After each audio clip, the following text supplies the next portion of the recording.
Hey guys, Scott from FrightProps here, and today we're going to be taking a look at the new FrightProps seamless looping triggerable video player. The video players have had a few updates since our last video, so I wanted to go over the whole process again using the new player, including setting up the SD card, connecting it to a display, triggering a video, and then triggering a video with a Peekaboo. First, a little overview of the player itself. You can see it here. Again, it's a triggerable video player, which means that you can trigger videos on the player using attached buttons. It can have up to 10 buttons, so you can trigger up to 10 different videos. It features seamless looping between video files so that there's no black screen when a video transitions to another video. They seamlessly loop together, which makes it great for changing portraits and Halloween illusions like that. It's got an SD card slot here on the front, connections for all your audio video here on the back. For this demonstration, we're just going to be using one button, so I have that attached here to the front port. We're going to be using an SD card to put our video onto the player. We have a little display screen here so we can see what's playing. And for later in the video, we have a Peekaboo with an attached green nano spot to demonstrate syncing up effects with your video using a Peekaboo. All right, so the first thing that we're gonna have to do is go set up our SD card to play the video on the player. I'll head over to the PC and we'll show that part of the process.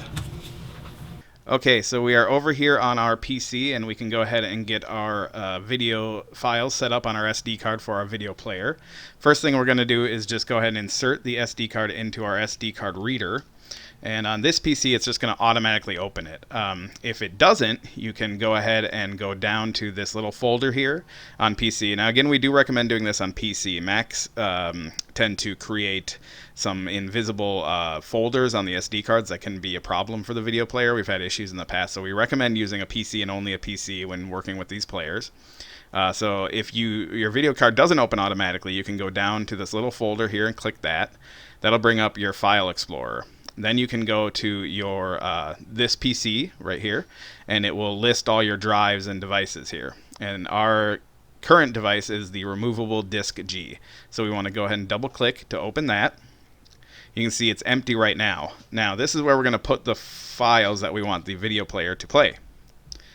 I have two files here. We're using files from the high-res video Paranormal Portraits. The first video is just a still, but as you can see, it is an MP4, and I do recommend not using a JPEG. I recommend using an MP4 video file. Even if the video file doesn't contain any animation, it's just a still image. The players sometimes have issues jumping between, say, like a still JPEG and a movie file. So we're going to use our still.mp4 here as our looping file. And in order to do that, we just need to drag it into the root of the SD card, like that. So now this file is what will play whenever the video player powers up. Whatever is just sitting in the root of the SD card is what's going to play. We do also want to have a trigger file, so to do that we need to create a folder. For these video players, you need to create folders for each button that you want to use to trigger a video. So we want button 1 to trigger our second video here, which has our animation in it. To do that, we're just going to right click, we're going to go to New and Folder, and we're just going to name it the number 1. You can do this for all of the 10 buttons on this video player. So if you had additional buttons that you wanted to use, just keep going down the line, have a 2, a 3, and so on. And for each button that you want to use, create a folder 1, 2, 3, 4, 5, 6, 7, 8, 9, 10 all the way up, and put the videos that you want to play when that button is pressed in the corresponding folder. Now we're just going to be using folder number 1, so I can go ahead and delete these other 2. Yes, we want to delete them. And we can just take our video 1 and drag it into the folder 1. Alright, so that is the SD card setup that we're going to be using for this demonstration. We can go ahead and right click on the disk here and eject it. That's always a good idea. It'll let us know it's safe to remove. We can pull it out, head over to the desk, and put it in our player.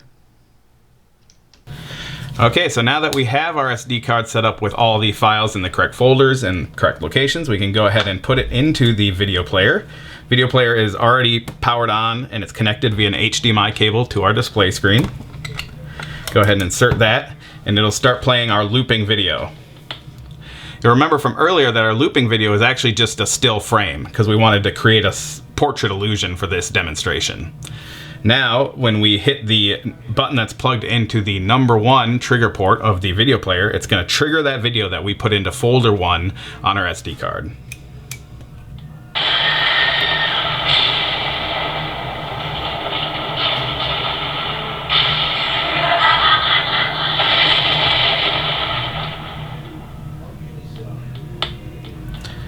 All right, and you can see that it will then seamlessly loop back to our still frame video.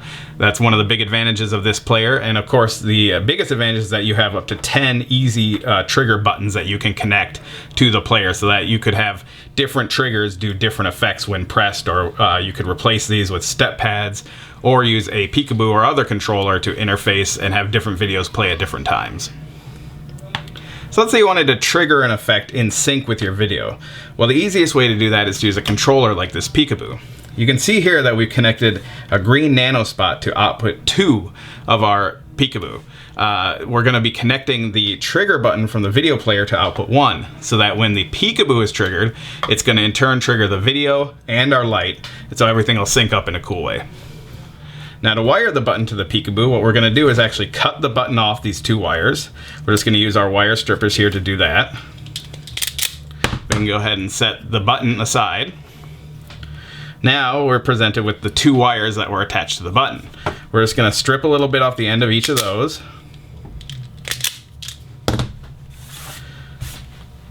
So now we have 2 bare wires coming from the video player trigger input, which we're going to now interface with the Peekaboo. To do that, we're going to plug them into the relay output 1, and we're just going to attach 1 to the C terminal and 1 to the NO, normally open terminal. It doesn't matter which one goes to which, because all that's going to happen inside the relay is these 2 wires are going to be touched together.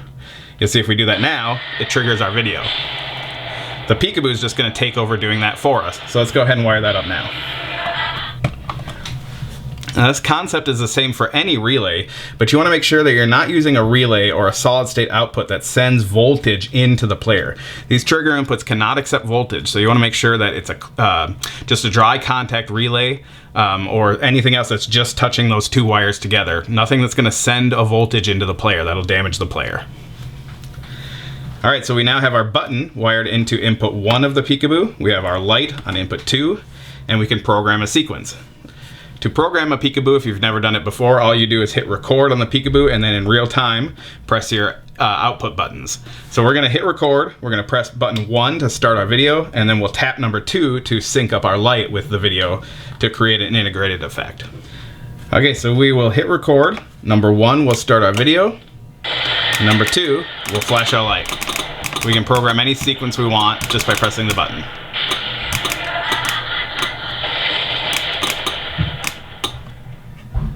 And we'll hit record to save that. Now, whenever this Peekaboo is triggered by an attached motion sensor, step mat, beam sensor, any of our triggers, it will play that show, which means it's going to trigger the video and then play the synchronized lighting effect. So let's show it off.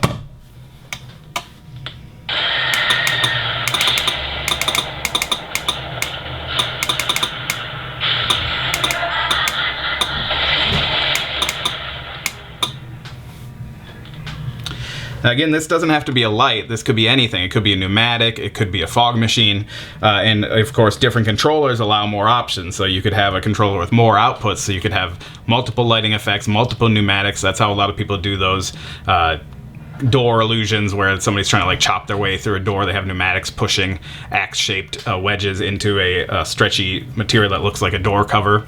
Or the zombie containment effect, very similar, just using different controllers with more effects attached to them, syncing them up in this manner. Alright, so that is a quick look at the new model of the FrightProps Triggerable digital seamless looping video player, using with a Peekaboo and a nanospot, creating an interactive video effect. If you have any questions, go ahead and leave a comment on this video or send us an email at sales@frightprops.com. Thanks!